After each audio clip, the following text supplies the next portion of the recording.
बुद्ध के द्वारा इला के गर्भ से पुरुरवा का जन्म हुआ। एक दिन इंद्र की सभा में देवर्षि नारद जी पुरुरवा के रूपशील गुण उदार संपत्ति वैभव का वर्णन किए तो उर्वशी के हृदय में भाव आ गया और देवांगना सर्वश्रेष्ठ अप्सरा महाराज पुरुरवा को पति रूप में वर्ण करने के लिए भूतल पर आ गए। पुरुष शिरोमणि पुरुरवा मूर्तिमान कामदेव जैसे सुंदर थे। सुंदरी उर्वशी ने धैर्य धारण करके पुरुरवा को पति रूप में वर्ण किया। पहले जब उर्वशी पुरुरवा के पास गई तो पुरुरवा ने कहा, सुंदरी तुम तो परम वंदनीय हो, देवलोक की विभूति हो, भगवान नारायण से की जंघा से प्रकट हुई उर्वशी जी हैं। ये दास तुम्हारे स्वागत के लिए क्या सेवा करे। उर्वशी ने कहा, राजन तुम्हारा सौंदर्य और महिमा सुनकर के मैं स्वर्गलोक से आई हूं। कौन ऐसी कामनी है जो आप जैसे दिव्य पुरुष पर दृष्टि और मन न्यौछावर न कर दे। मैं आपके समीप आपकी पत्नी बनने के लिए आई हूं। राजन हम अप्सरा हैं। जब हम किसी का रूप सौंदर्य गुण देखती हैं वो प्रशंसनीय होता है तो हमारा मन आकृष्ट हो जाता है, अन्यथा बिना तप के कोई हमें देख भी नहीं सकता। स्पर्श और आगे की बात, आप तपस्वी हैं, तप के धनी हैं, मैं आपको पति रूप में स्वीकार करती हूं। परंतु महाराज मेरी एक शर्त है, ये 2 भेड़ के बच्चे सौंपती हूं, इनकी रक्षा होनी चाहिए। जिस दिन इनका अपहरण हो जाएगा उस दिन आप हमें पकड़ नहीं पाओगे, अंतर ध्यान हो जाऊंगी। और मैं देवी हूं इसलिए कभी अन्न नहीं खाती, केवल घी शुद्ध गाय का, क्योंकि हविष्यान। और एक सहवास के सिवा मैं कभी आपको वस्त्रहीन नहीं देखूंगी। 3 बातें, सदैव घी खाऊंगी और आपको सहवास के सिवा वस्त्रहीन नहीं देखूंगी और मेरे 2 भेड़ के बच्चे रक्षा करना। पुरुरवा ने हर शर्त स्वीकार कर ली। फिर उर्वशी से कहा कि तुम मनुष्य के लायक तो नहीं हो, क्योंकि तुम देवी हो, तुम्हारा सौंदर्य अद्भुत है, पर तुमने कृपा करके मुझे स्वीकार किया है, इसलिए मैं तुम्हारी सेवा में दास की तरह रहूंगा। जब जो आज्ञा होगी वैसा पालन करूं। सम्राट पुरुरवा। अब तो उर्वशी काम शास्त्र की पद्धति से पुरुरवा के साथ पति पत्नी का संबंध, वो अंतर्ध्यान पद्धति से देवताओं की विहार स्थली चैत्ररथ नंदनवन स्वच्छंद विहार, देवी उर्वशी के शरीर से हर समय कमल के केसर की सुगंध निकलती रहती थी। राजा पुरुरवा को कितने वर्ष व्यतीत हो गए पता ही नहीं चला। जब इंद्र ने देखा कि तप क्षीण हुआ तो इशारा किया उर्वशी को, गंधर्वों को उर्वशी ने इशारा किया। गंधर्व 2 भेड़ के बच्चे थे, उनको उठा लिए और उस समय महाराज पुरुरवा उर्वशी के समीप थे। आधी रात का समय था।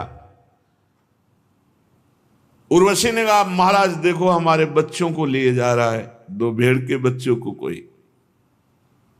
अरे तू कायर की तरह मेरे पास पड़ा है और मेरी जान बसती इन बच्चों में। अपने को बड़ा वीर मानने वाला, तू मेरे बच्चों को नहीं बचा सका और लुटेरे ले गए। ये स्त्रियों के सामने वीरों की सी बात करने वाले बहुत पाए जाते हैं, लेकिन वीरता दिखाने वाले कम होते हैं। जैसे किसी हाथी को अंकुश से बेच दिया हो। अब महाराज को ध्यान नहीं रहा, सहवास के सिवा वस्त्रहीन नहीं, और वो एकदम तलवार लेकर रक्षा के लिए बड़े वस्त्रहीन अवस्था। उर्वशी अंतर ध्यान। अब जो पागलपन महाराज का चढ़ा, वैसे ही वस्त्रहीन, वस्त्र नहीं धारण किए, जो देखा उर्वशी अंतर ध्यान। अब उनको ध्यान आया कि मेरी गलती हो गई। अब हा उर्वशी, बेवहल उन्मत्त पागल की तरह कभी सरस्वती नदी के तट पर, कभी कहीं विकल, बस एक लगन थी, एक बार पुनः देख लूं। उर्वशी जी तो देवी हैं। उर्वशी जी ने दया की।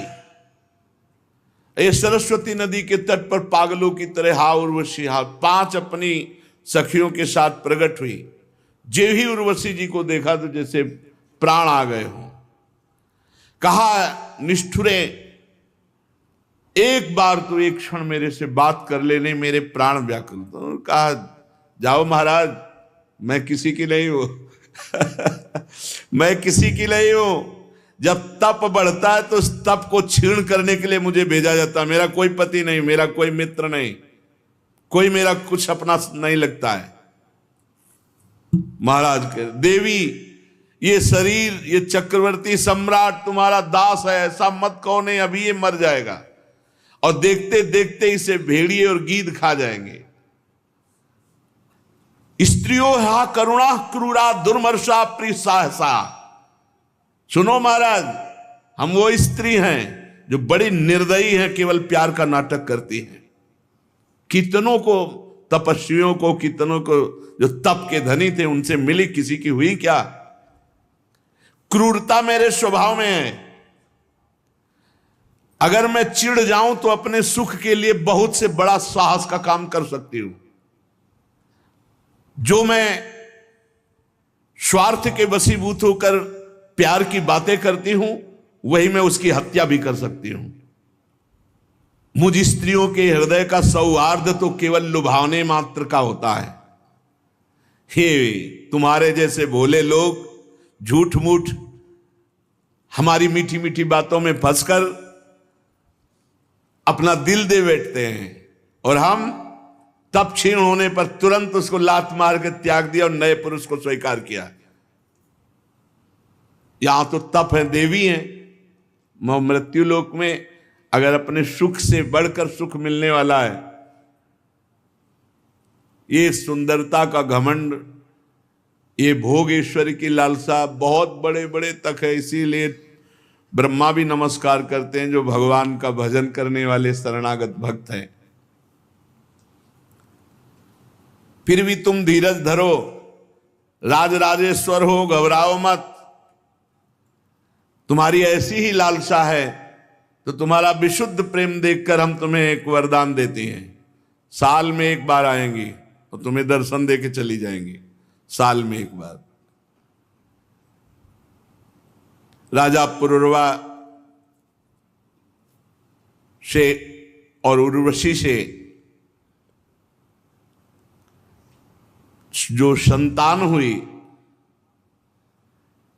वो आगे इस चंद्र वंश को बढ़ाने वाली हुई।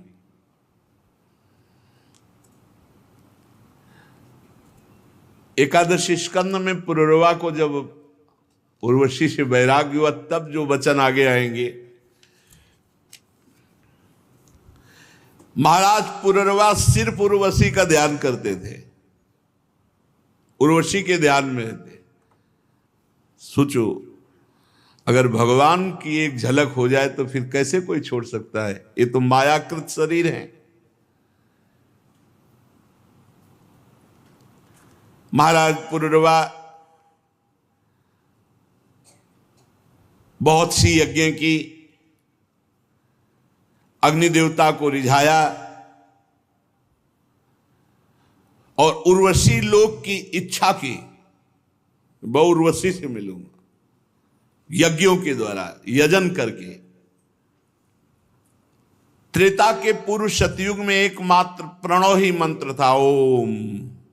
इसी में वेद समाहित थे, सारे वेद इसी के अंतर्भूत थे। देवता एकमात्र भगवान नारायण, अग्नि भी 3 नहीं केवल एक ही, और वर्ण भी केवल एक, हंस। त्रेता के प्रारंभ में पुरुरवा से ही वेदत्रयी और अग्नत्रयी का आविर्भाव हुआ। राजा पुरुरवा ने अग्नि को संतान रूप में स्वीकार करके उर्वशी लोक की प्राप्ति की। तपस्या साधना पूरे जीवन केवल उर्वशी के लिए। 6 पुत्र उर्वशी से प्रकट हुए महाराज पुरुरवा से। आयु, श्रुतायु, सत्यायु, रय, विजय और जय।